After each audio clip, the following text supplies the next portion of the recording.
Well, ladies and gentlemen, I issued a video this morning on some British news to give me time to make a video around the state of the nation. And I've had a lot of time now to process the state of the nation. And I'm going to talk about that in a minute. But before I do, I want to go on to the other news stories that I've covered this week and the latest developments so that you can kind of see how those stories are progressing. To be honest, a lot of these stories were really obvious that they would go this way. We keep warning individuals that this is what will happen. Everybody tells us that we're completely stupid and balmy and we don't understand the world.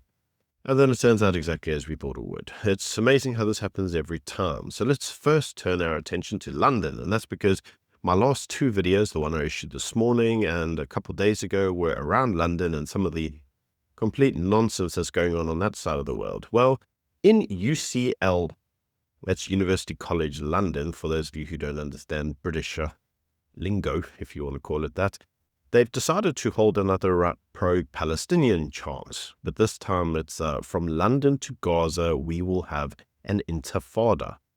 It's not like the words intifada don't mean mass terrorism everywhere.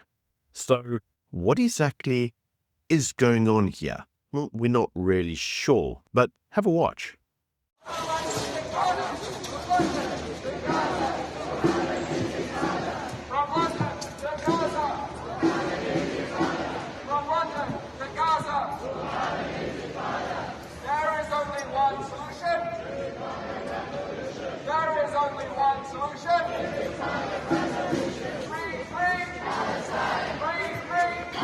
Now, if you watch my videos, you would have noticed that something else is also occurring in Brighton, and that is that the pro-Palestinian mobs are going around looking for anybody who supposedly supports Israel or are Jewish and mark it down on the list. I'm pretty sure we've seen that before. I'm pretty sure it was in Germany in never mind.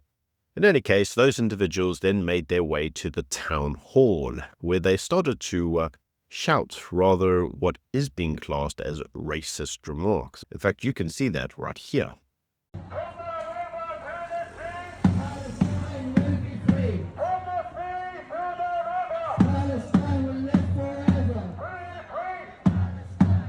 Now, it's amazing that these same individuals were labeling any person that even resembled Jewish as Zionist. This is a warning that is now going on globally, that the words Zionism and anti-Zionism is basically not just code word to be anti-Semitic or anti-Jewish. And the Western states don't really seem to understand how language is being co-opted. But then again, we've seen language get co-opted over the last few years over the gender debates. Now, one thing that we could definitively say without any form of question is that the UK economy is struggling. GDP growth in the UK is now 0.2% for a fourth quarter, which means that the population is growing at a faster rate than the economy. And for those of you who don't know how that lands up, look at South Africa. We all can see where that ends up. Now, you may look at all of that and think to yourself, well, maybe they'd concentrate on the economy. Well, one of the big issues going on at the moment in the United Kingdom is around the gangs scandal. I can't really say more than that because YouTube just gets funny with me. And I did a video around this literally yesterday and today. But in any case, Parliament has had a massive debate over whether they should do national inquiries into the gang scandals. And they have today voted no, they will not be doing an investigation into the child gang scandals because it would make, and I quote, Muslims look bad. Yes, they actually said that. Can you believe it? Have a watch. The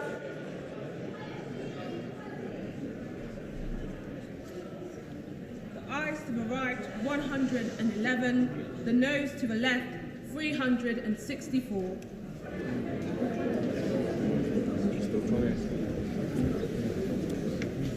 So moving swiftly on, you will recall that South Africa's Person of the Year was Francesca Albanese for her work on the Palestinian state, also known as Narnia. In any case, that individual has recently been in the news because they labeled Israel the common enemy of humanity, and I covered that in a video a couple of days ago. Now, in typical fashion, everybody's looking at her going, wow, she's anti-Semitic.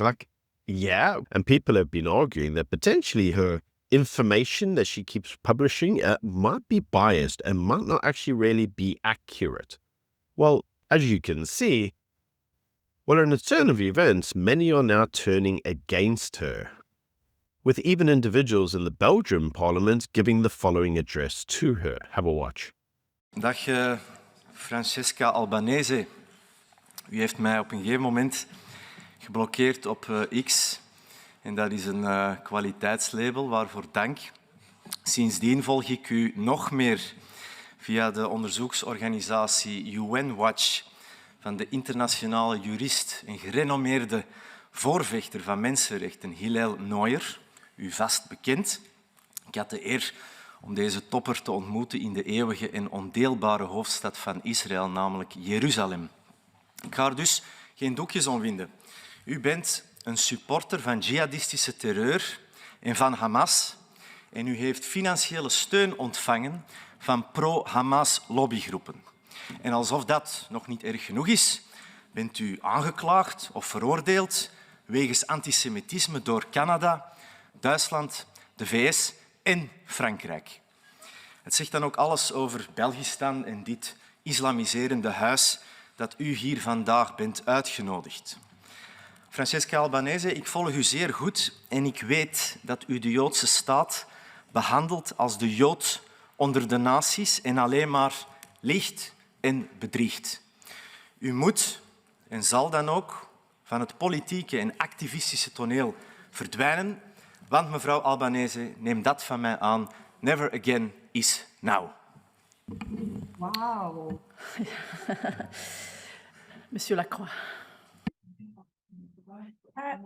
This is unbelievable. Now, not to be outdone by that, the French Parliament also went a little bit further and called for the resignation of Albanese, distancing themselves from her, suggesting that she was neither an expert nor an independent individual, but rather was a political activist. Now, I want to highlight that word, political activist, because we're going to see a lot more of that even when we get to the Sona. And you're going to look at all of this and go like, why am I talking about these things? You're going to see, we're going to get to the Sona, and one of the predictions I made when it got to the Sona pretty much happened. Madame la Présidente, Mesdames et Messieurs les députés, Madame la députée, la France condamne sans aucune réserve les propos outranciers et coupables de Madame Francesca Albanese, qui visent non pas le gouvernement israélien qu'il est permis, Madame la députée, de critiquer, dont il est permis de critiquer la politique, mais Israël en tant que peuple et en tant que nation, ce qui est absolument inacceptable. Des propos qui ont été tenus, vous l'avez rappelé, en présence d'un représentant du Hamas et en présence d'un représentant du gouvernement iranien, alors que se poursuit la répression. Des propos qui s'ajoutent à une longue liste de prises de position scandaleuses, justifiant le 7 octobre, pire massacre antisémite de notre histoire depuis la Shoah, évoquant le lobby juif ou encore comparant Israël au Troisième Reich. Madame Francesca Albanese s'avance et se présente comme une experte indépendante des Nations Unies. Elle n'est ni experte ni indépendante, c'est une militante politique qui agite des discours de haine qui desservent la cause du peuple palestinien qu'elle entend pourtant défendre. Et des Nations Unies. En aucun cas et d'aucune manière, Madame Albanese ne peut s'exprimer en leur nom et elle trahit leur esprit. En réalité, ces provocations n'appellent qu'une seule réponse, sa démission.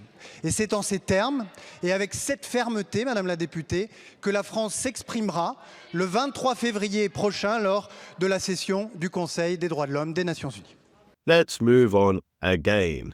Let us not forget that currently UN Watch has said that the crackdown against civilian protesters in Iran is, continuing to happen, and that there are reports of individuals being killed in hospitals, patients shot to the head. Now, the problem is that the current estimations are that up to potentially 90,000, that's more than the individuals that have died in Gaza, and that's a genocide. But anyway, 90,000 individuals, by some estimations, have been killed by the Iranian government in their crackdowns. So, you'd think that the UN, being the moral, virtuous place that they are, they would have something to say about it. Well, no, because the UN has just voted, and I really wish this was a joke, but the UN has just invited Iran's foreign minister to join the UN Human Rights Council. Yes, the Human Rights Council, a country that has literally killed how many thousands of its own individuals in crackdowns on protests. Yeah, they're going to join the UN on the Human Rights Council. Yeah, make it make sense. Well, you know what else we've noticed is that recently they've also invited Iran to be elected as the vice chair of the UN Commission for Social Development.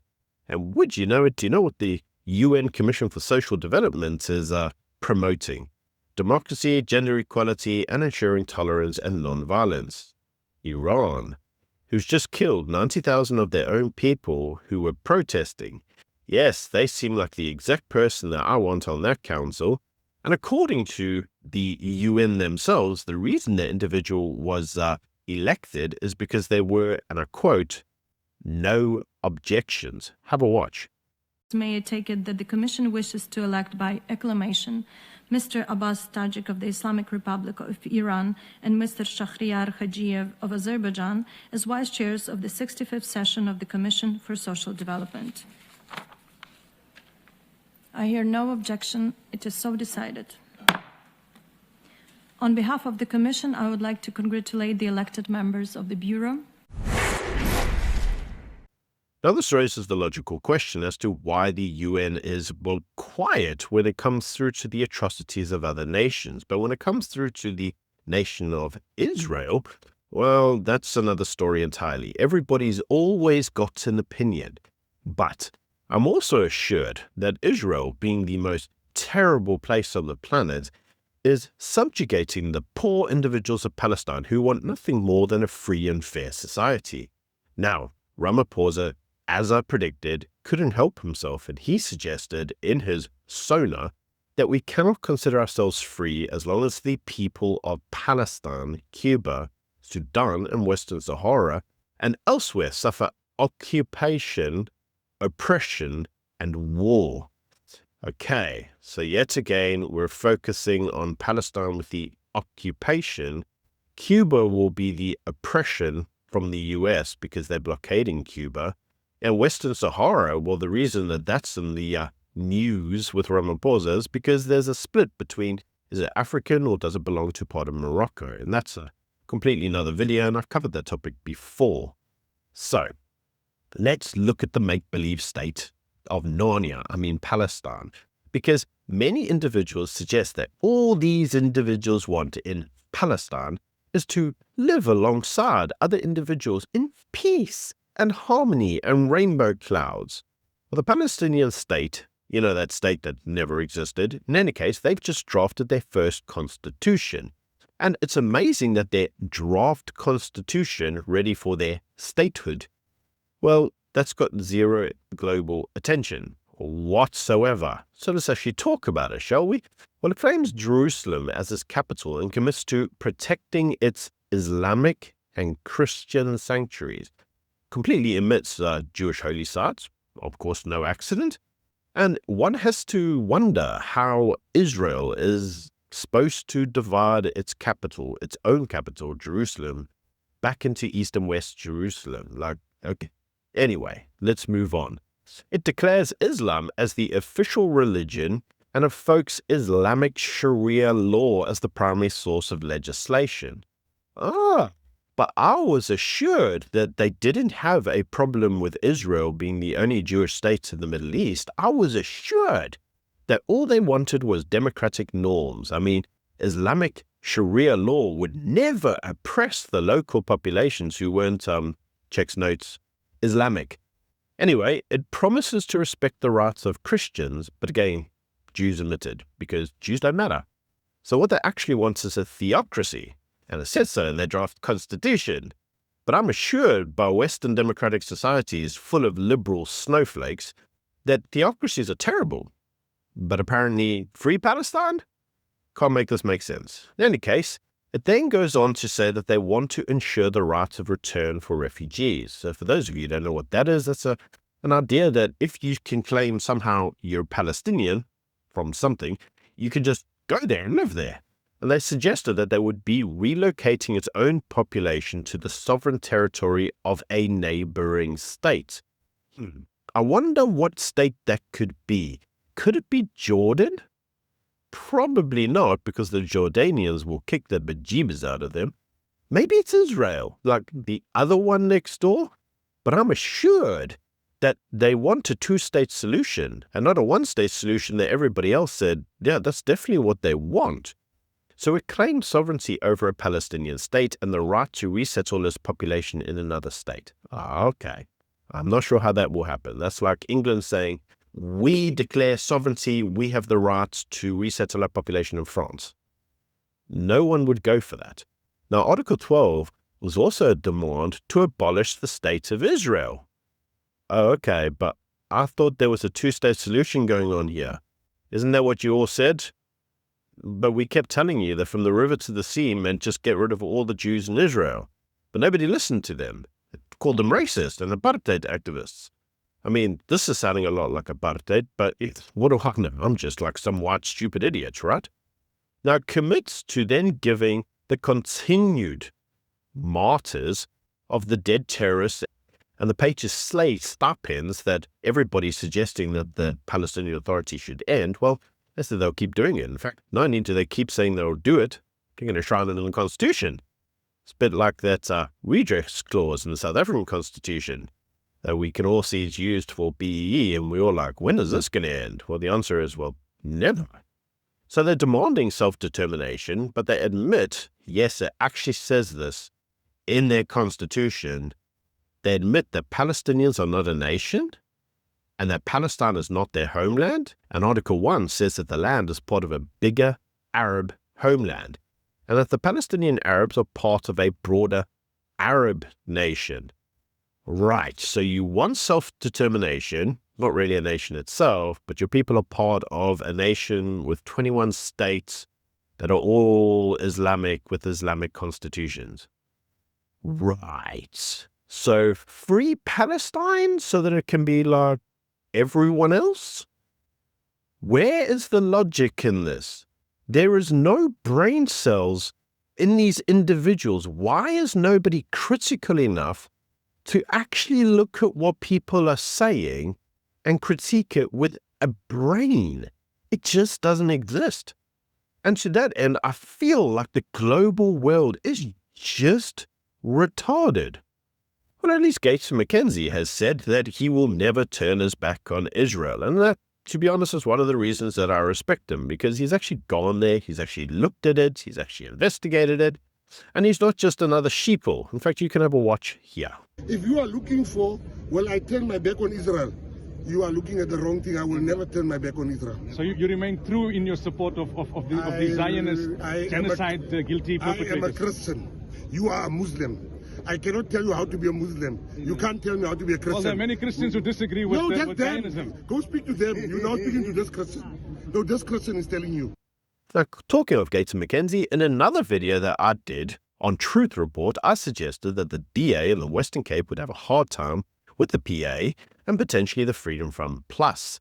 And for that, many individuals told me that, as an analyst, I clearly haven't got an idea what's going on. Well, Gates McKenzie does, because he said if the PA doesn't win in the George by-election, he'll just resign, because he's that confident that the PA are going to make clean sweeps across the Western Cape.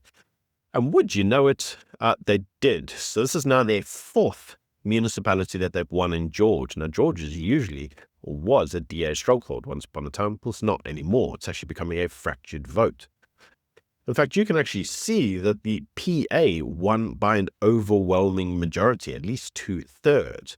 Now, if this doesn't cause the DA to do some forms of introspection and to wake up to the realities of what's going to happen in the Western Cape, well, nothing will. Now, you've all sat there and listened to me drone on. Let's get on to the Sona. And I'm going to ignore all of the fluff that Ramaphosa said. I had to watch this damn thing twice to make notes, like twice. So thank me in the comment section. If you don't thank me, you're a twat, because I really had to put work into this. I'm going to ignore all that. We did this, we did that one time at Bandcamp bull rubbish, because it was exactly that. It was bull rubbish. So let's actually talk about just what he's going to do, because that's all you want to know, right? So he's deploying the army to the Western Cape and to Gauteng because he says that crime in those environments are so high, just can't tackle it. And the only way to tackle it now is to send in the army.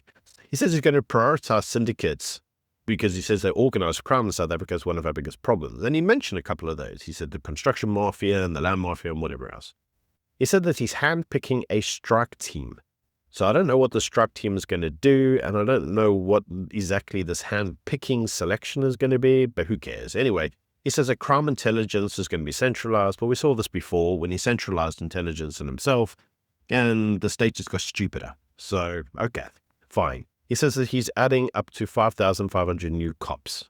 Well, that's a start, I suppose. And he says that he's actually going to do lifestyle audits on police bosses to see whether or not any of them are corrupt. And this is obviously an allusion to what's going on with the Police Capture Commission. Now, he also says they're going to table a whistleblower law. And to be honest, whistleblowing in the country has been tabled like 50 million times before. And whistleblowing itself isn't actually really the problem. It's the protection of the whistleblowers. Because when the individuals do whistleblow, they just generally tend to get popped off. And we've seen that numerous times in the media, like we've seen how many people have been killed. Now, one of the key things that he proposed, and when I heard it, I did a ring alarm bells. He said that he was going to fast-track gun control laws because the firearms in the state are being used for, well, crime. Now, that in itself appears to be an allusion to fast-tracking the Firearms Control Amendment Act, which seems to strip South Africans of their right to own a firearm for the purpose of self-defense. So that should have alarmed you a lot, and nobody's talking about it in the media. Now, the deployment of the army should also concern you, because the last time the army were deployed was during COVID, and as you'll know, during COVID, they didn't exactly do a stellar job, with numerous individuals being killed for, well, complete bull rubbish. In any case, we also know that during COVID, many of those army officers lost their firearms, and some of them even traded them for like KFC because the government didn't actually feed them. Actually genuinely happened. In any case, they said they're going to tighten procurement rules by mid-2026 so that we could have some kind of better procurement going on with less corruption. And to aid that, they're going to create a permanent anti-corruption body in Parliament. I mean, I'm not really kind of having any real fun vibes to this because we've all seen how useless the MPA is. Now, he further went on to say the national government would take over failed municipalities. He said that they'd create a water crisis committee, which would be chaired by Ramaphosa. I'm reminded that Ramaphosa chaired Eskom when Eskom was at its worst, so I don't know, no real hope there. He said that water licenses were going to be enforced because clearly it's you, the farmer, who's not got a license for them water. Yeah, that's the reason they've got no water, not the gazillions of leaks on failing infrastructure around the country. In any case, he also said that there would be criminal charges for failed water managers. So apparently, if you now lose water and you don't look after it properly, you could be facing criminal imprisonment. He said that private capital would be asked for water projects. This was a key theme of the Sona, by the way. There's a lot of requests for private capital. He said that Eskom's transmission, the splitting of Eskom, would continue. He said that the country itself could never put itself back into a position where it was dependent on one supplier of electricity, because we all saw what happened there. He said that independent grid companies would be created and said that private money would be put into the grid expansion and that wholesale electricity market would be built by private actors. He also then drew reference to the DRC troop withdrawals because he said that the army had to be modernized. Remember that this is the same army he's deploying to the Western Cape and Gauteng, to the provinces the ANC are set to lose in the next local elections, I might add. And he said that border enforcement would be tightened because we've got too many illegals in the country. He said that employers would now be fined for illegal hires, that's hiring somebody who shouldn't be here, and that he was deploying an extra 10,000 employment investigators from the Department of Labor to enforce visa regulations.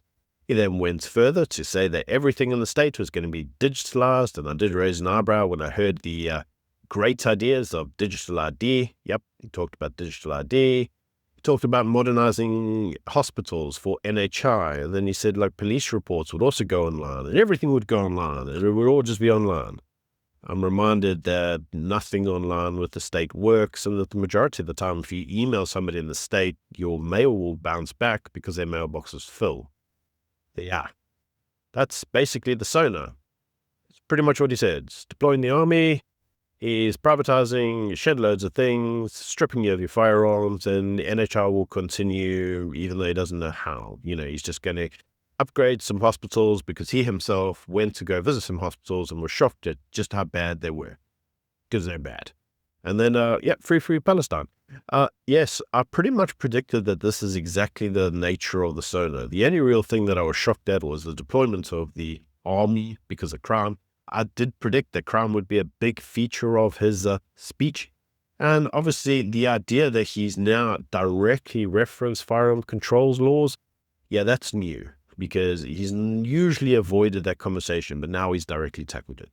In any case, that was the Sona, and that was the news of today. And I must say that news feels rather jading to me, only because it's so predictable at this point. Everything that we see is predictable, and the whole world just feels retarded.